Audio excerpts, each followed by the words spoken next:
soplar sobre la herida. Hacemos soplar sobre la herida. Padre Jorge Oesterheld, Isabel Pisano. Soplar sobre la herida.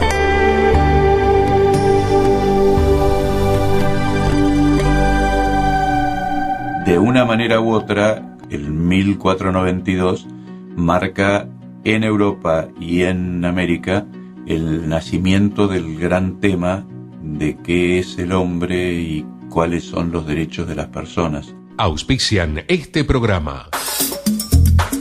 Está abierta la inscripción para acceder a las viviendas que se construyen a través del programa de crédito argentino Procrear en Castelar Sur.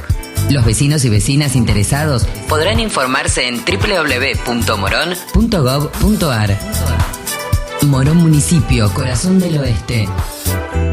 En Morón ya funciona el nuevo sistema de estacionamiento medido por mensaje de texto. Más fácil, ágil y moderno. Para registrarte, manda un SMS por única vez con la letra E al 86527 y empezá a utilizar este servicio. Más información en www.morón.gov.ar. Morón Municipio, Corazón del Oeste.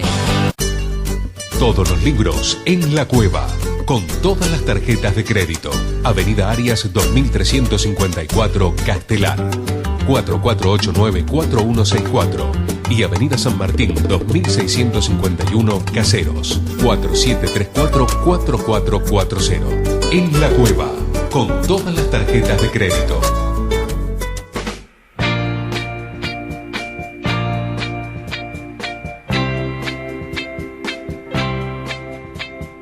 Hola, ¿cómo les va? Estamos compartiendo con ustedes otro programa de Soplar sobre la herida. Estoy, como siempre, con Isabel Pisano. ¿Cómo estás, Isa? Muy bien, preparada.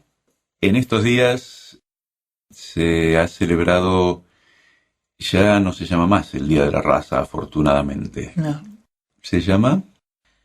El Día de los Pueblos Originarios, ¿no? El Día de los Pueblos Originarios. Y hace alusión, como todos sabemos, a el 12 de octubre, cuando Colón, más que descubrir América, se topó con unas islas creyendo que eran las Indias y comenzó una nueva etapa, no solamente para los pueblos de esta parte del mundo, sino también para Europa y para el mundo. En realidad, claro. Muchas veces vemos todo lo que implicó la conquista de América por parte de españoles y portugueses y en el norte por parte de los ingleses para los pueblos de aquí. Pero la verdad es que para los europeos también significó un cambio impresionante. En realidad es el principio de la globalización, porque recién ahí el ser humano se dio cuenta dónde estaba parado en el globo terráqueo. Y empezaron también a cambiar las costumbres y a cambiar muchas cosas, no solamente en el nuevo continente, sino en el viejo, ¿no? Es para pensarlo mucho este tema porque ya se ha pensado mucho y se ha hablado mucho, pero quizás lo fuerte de toda esta situación es que los conquistadores, norte o sur, donde fuere, van como a apropiarse no solo de las tierras, van a apropiarse de la gente, sin considerar que hay personas. Eran como no consideradas personas, por otro lado, los ya habitantes de esos lugares. Es que está hasta el punto así que en las grandes universidades europeas el debate de la época es si eran o no eran personas. Si realmente eran personas o no y cómo había que tratarlos. Justamente a partir de Francisco de Vitoria, uno de los fundadores del derecho internacional, que es el que pone las bases de los derechos de los pueblos y que habla de el respeto que había que tener por esas personas que eran personas, se divide de alguna manera el panorama entre los pistoleros que venían acá a hacer cualquier cantidad de atropellos y la reflexión que se genera en Europa sobre cómo tratar a estas personas, cuáles son los derechos de las personas que vivían acá, que trae como contrapartida cuáles son los derechos de las personas que están en Europa. Porque al empezar a hablar de los derechos humanos, de los que no se sabía si eran o no eran humanos, se empezó también a hablar de los derechos humanos de quienes se suponía desde antes que eran humanos, que eran los que vivían en Europa.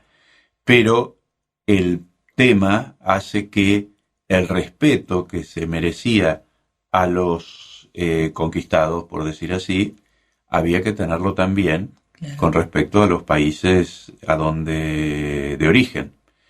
De una manera u otra, el 1492 marca en Europa y en América el nacimiento del gran tema de qué es el hombre y cuáles son los derechos de las personas. Desde entonces hasta acá se han ido pisoteando los derechos de las personas de muchas maneras, pero el tema hoy está instalado como nunca estuvo instalado antes. Por lo menos claramente lo tenemos en la cabeza. Las personas todas se merecen el respeto que corresponde a una persona. Seguimos salteándonoslo, pero no es poco que esté ya claramente definido e instalado, ¿no? Claro. No, y pensaba que religiosamente también los habitantes de estas tierras y de otras ya tenían su religiosidad. Claro. Tenían sus costumbres, sus ritos. Había evidentemente cosas que no entendían y entonces le pondrían nombres y el sol sería el dios. Pero tenían una profunda fe en eso. El desvalorizar lo que estaba allá, claro, es propio de conquistadores, pero también venían los que con buena fe traían la fe de los europeos. Pero por un lado estaban los conquistadores y por otro estaban los misioneros. No sé, tendrían estas formas de colonizar, que todavía hay formas de colonizar. Cuando uno va, también uno a veces coloniza a los propios, ¿no? Y a los cercanos, cuando va a imponer, y hablábamos en el programa anterior del autoritarismo y demás, esas son maneras de colonizar también que también vos decís, no se han perdido. Me parece que esta fecha, más allá del feriado y el que recordemos las cosas, que es muy bueno que se recuerden los derechos de los pueblos originarios, es muy bueno también que vayamos también poniendo un poco de luz sobre una visión muy maniquea de la conquista, en donde todo lo español y todo lo que fuera venido de Europa era malo y era negativo, eran todos asesinos, eran todos ladrones.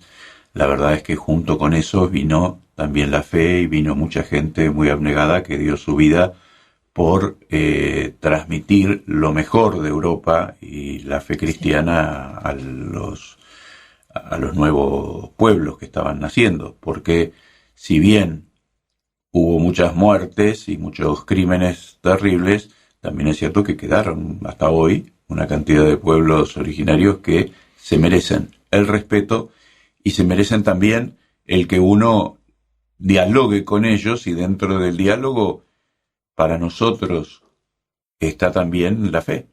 En el diálogo que tenemos con cualquier persona, cuando hablamos de corazón y cuando realmente queremos hablar en profundidad, terminamos hablando de lo que creemos, de lo que nos importa más, de cuáles son las convicciones que tenemos, y lo que creemos para muchos de nosotros incluye lo religioso. Yo no tengo que imponer mi fe, pero tampoco tengo por qué ocultarla, como el otro que tenga una fe diferente tiene por qué ocultarla conmigo. Lo que nos va a enriquecer a los dos es el diálogo, el ida y vuelta, y el que unos y otros vivamos la fe del otro como un enriquecimiento de la propia. Esto es, repito, referido a lo religioso y referido también a lo que creemos. Puede no ser religioso eso en lo que creemos. Puede ser una idea política, puede ser lo que sea, una energía o una planta. Pero Lo importante es que lo que creemos seamos capaces de compartirlo y enriquecerlo con lo que el otro cree.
Soplar sobre la herida. Dejamos el programa anterior con la puerta abierta para seguir hablando del sínodo para la familia. Uh-huh. Y uno toma un punto y se le va la hora con ese punto, analizando las diferentes, pensando en este instrumento de trabajo que previo al concilio del año que viene, pero este es el instrumento de trabajo que nació de las respuestas al cuestionario que se había hecho en el mundo, ¿no? Así es. Sobre esto. Así es. La vez pasada agarramos un primer punto que es la crisis de la fe en las familias y la familia como transmisora de esa fe, pero había más elementos como para... ¿Qué otras cosas tenemos? Lo otro es la dificultad de relación y de comunicación. Ya como situaciones, esto está en la segunda parte, en el capítulo 2, donde dice los desafíos pastorales, es decir, la instrumentación y la dificultad de situaciones críticas internas a la familia, que es dificultad de relación y comunicación. O sea que el primer tema que se plantean los obispos que están dialogando sobre esto es el tema de la transmisión de la fe en la familia. Y el otro tema es lo que ha cambiado la familia en cuanto a las crisis internas. Todos sabemos que esto es así, pero yo creo que esto se relaciona mucho con lo que también hemos hablado otras veces del autoritarismo y del hablar o no hablar las cosas. No creo que antes no hubiera problemas, antes también había problemas. Lo que hay ahora es seguramente mayor violencia, mayor cantidad de problemas, pero además una enorme facilidad para expresarlo y una manera de solucionar o expresar los conflictos que antes no había. Antes había fulano de tal que decía las cosas son así y había una autoridad que silenciaba los conflictos. Y esto traía otros problemas diferentes de los que tenemos ahora, pero que eran también problemas. No es que pasamos de una época donde no había problemas en la familia a una época en la que sí lo hay. Ahora hay muchos, pero antes también los había. Ahora se hablan y se ponen sobre el tapete y eso es algo para mí positivo.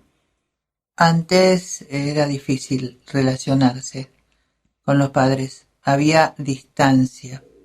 Ahora hay apertura. Sí, pero también es difícil porque se arman unos líos claro, de aquellos. Porque hay apertura. Antes había silencio y ahora hay pelea. No, el asunto es que nos llevemos bien, no que nos callemos la boca ni que nos peleemos. Claro, digamos, el tema es encontrar un código y una manera de relacionarnos. Y lo mismo en la pareja. Hemos pasado de un machismo en donde no había ningún problema porque la pobre mina se tenía que agarrar la boca nada más, a una crisis permanente y una pelea permanente porque no hay manera de hacerla callar la boca, lo cual me parece muy bien. Pero en el medio por ahí podemos construir algo que no sea ni el autoritarismo ni la pelea, sino el querernos y el compartir. Creo que así como el autoritarismo no puede dar paso a un viva la pepa, la ausencia de conflictos porque se los tapaba no puede dar paso a un conflicto permanente, sino a que nos queramos y nos encontremos de otra manera diferente. Sí, es curiosísimo, pero bueno, es la realidad. En la era de la comunicación y de la informática y de todos los medios a nuestro alcance, porque aún en las personas con menos recursos hay una manera de comunicarse globalmente. Uh-huh. Hemos perdido la capacidad de comunicación cara a cara, o no hemos perdido del todo, gracias a Dios. Todavía nos sigue gustando. Tenemos dificultades, pero para... no se encontró el modo óptimo aún en muchos lugares, en muchas personas y en muchas familias para comunicarse.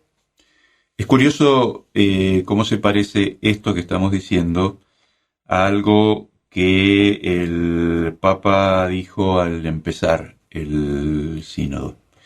El Papa al empezar el sínodo les dijo a los obispos que hablen con toda claridad, sí, que hablen con humildad y que no había ningún tema que no se pudiera hablar.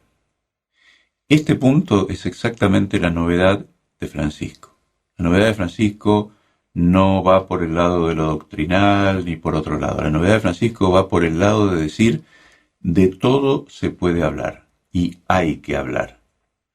Entonces, tenemos que ver que la Iglesia como tal, como familia, también es una familia en la que tiene que poder empezar a hablarse todo.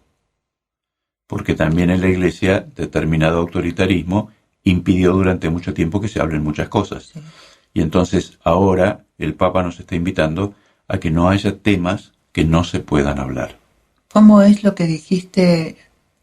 No lo dijimos en el programa, pero vos mencionaste en algún momento de nuestra charla anterior que dijo que se escuchara.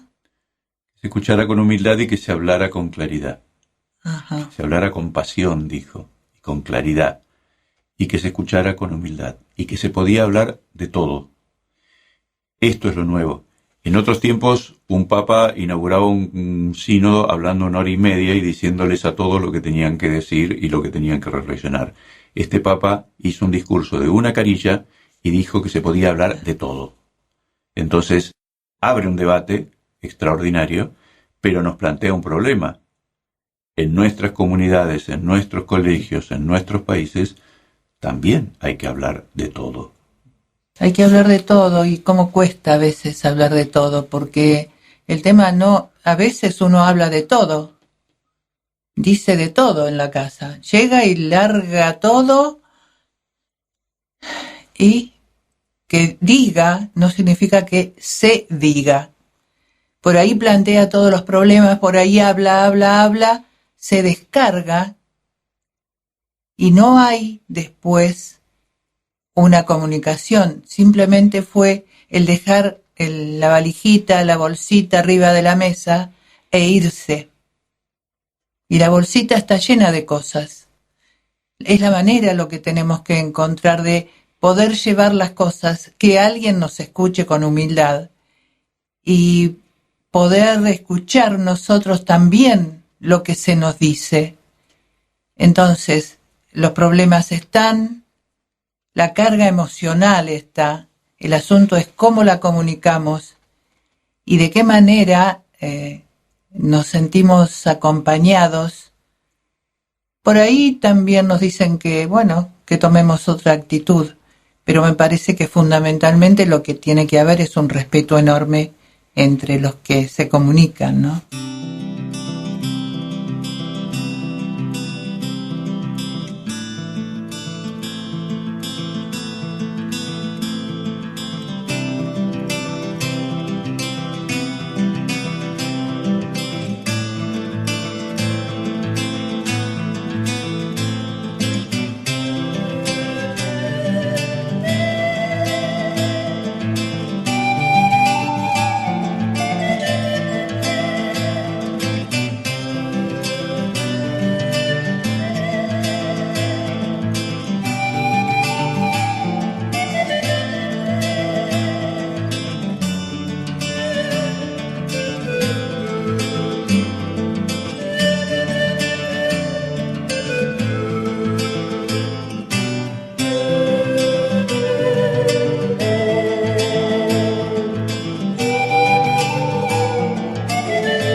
hablar sobre la herida.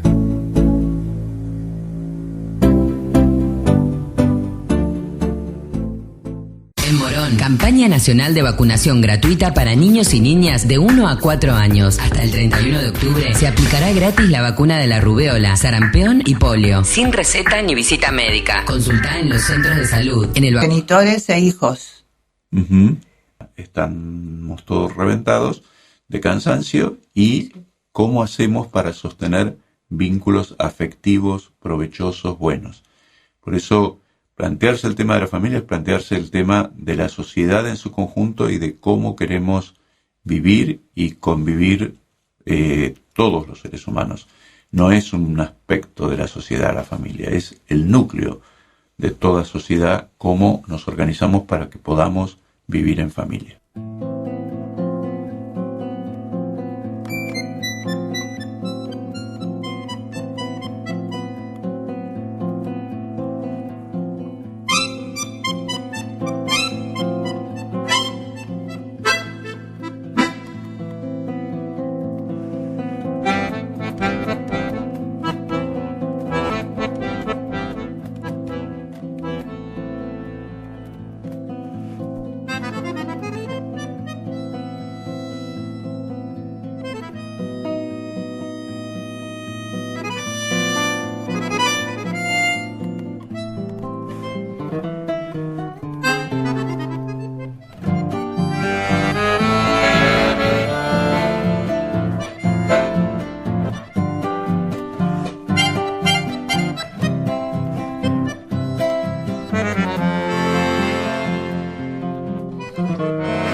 Soplar sobre la herida.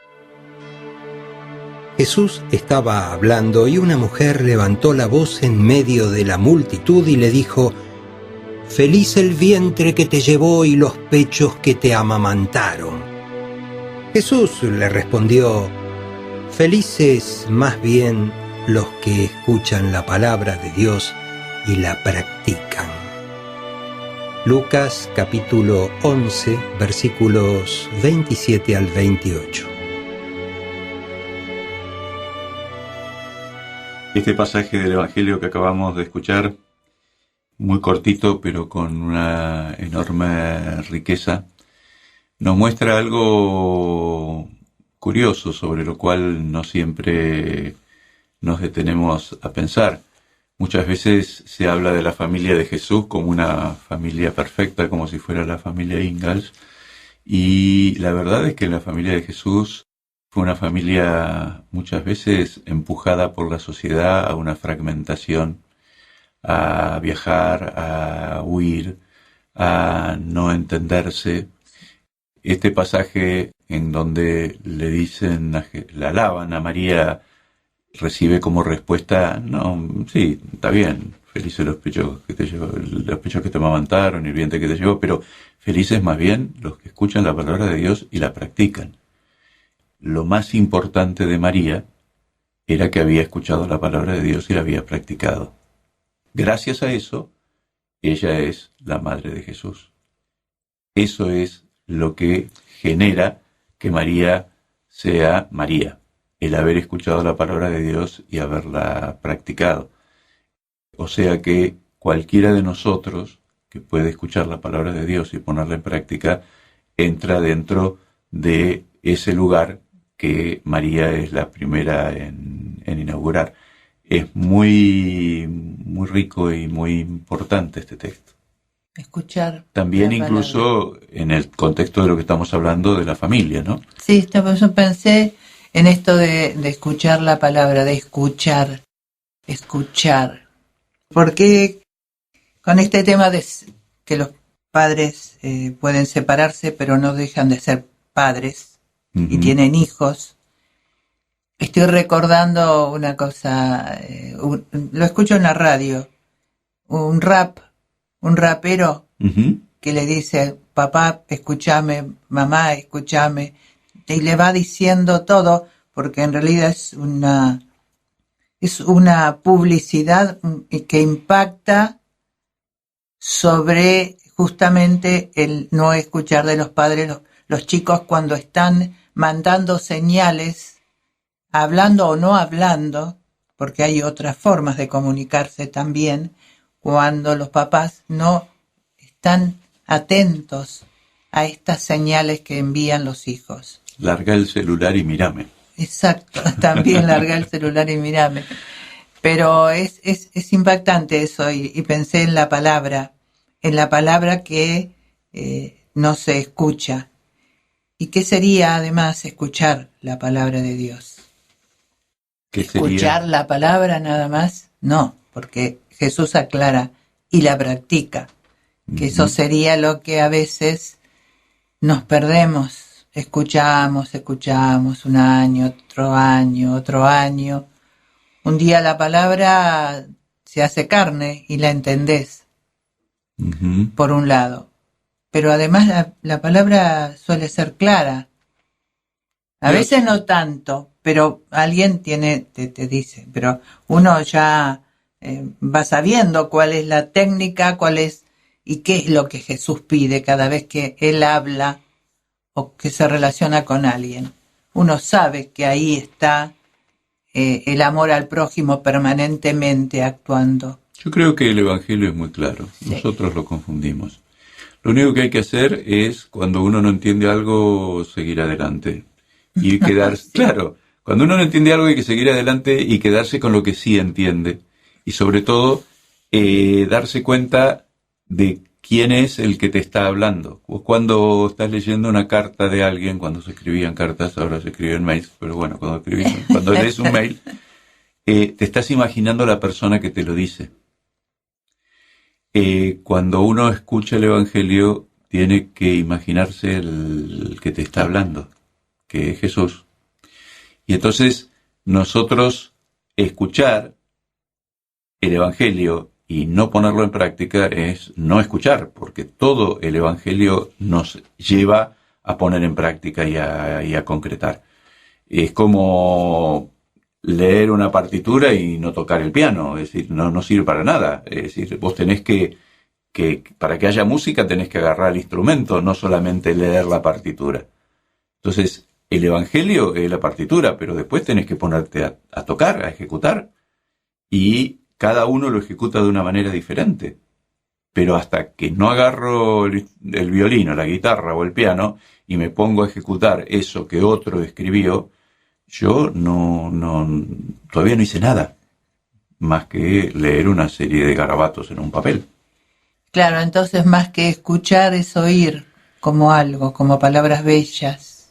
A veces son muy bellas las palabras, también las del Evangelio, pero el escucharlo supone tener buena voluntad para escuchar. Y perdóname que te interrumpa, se aprende a escuchar en familia, para que volvamos al principio. La familia es el lugar a donde se nos enseña a escuchar. Cuando en la familia no se nos enseña a escuchar, después es casi imposible aprenderlo. Es una de las cosas que los papás tienen que entender, que lo que ellos no les enseñen, después no se lo va a enseñar nadie. Si vos no le enseñás a un chico a escuchar atentamente y con el corazón, ¿quién le va a enseñar? ¿El jefe de la oficina? ¿Quién le va a enseñar a un chico a escuchar? El aprender a escuchar, además, a escuchar se aprende escuchando. Un chico aprende a escuchar viendo cómo papá escucha a mamá y cómo mamá escucha a papá. Entonces, ¿qué pasa eso cuando es no central. pasa? Claro, bueno, por eso, cuando no pasa, vienen las desgregaciones, las rupturas, y tenemos que hacer todo el esfuerzo que estamos haciendo por pegar lo que se rompió, pero habría que intentar que no se rompa.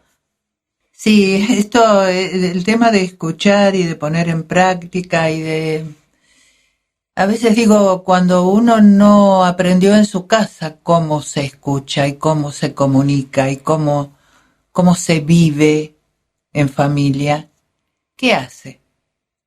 Y en eso creo que son muy importantes los amigos, las familias de los amigos, el adulto en comunicación con un chico, el adulto que le enseña, el adulto que le da un ejemplo diferente, el adulto que escucha, porque a veces las familias no pueden, no tienen la capacidad, a veces no saben, a veces no quieren, pero siempre tiene que haber, no es una familia sustituta exactamente, pero un adulto que le muestre que la vida puede ser diferente, que hay cosas mejores y que hay cosas para ser más feliz.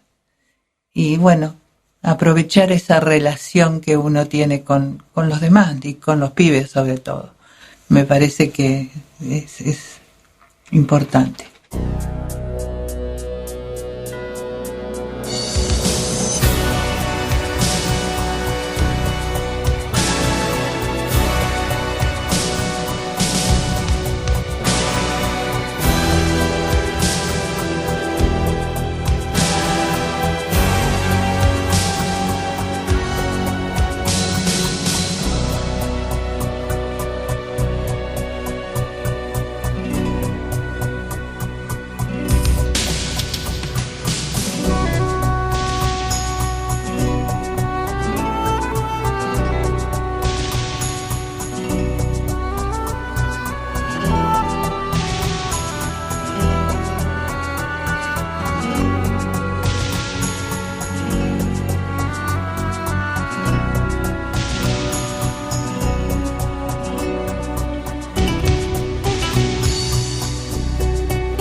Soplar sobre la herida. Un gesto guardado en el corazón que vuelve transformado en consuelo.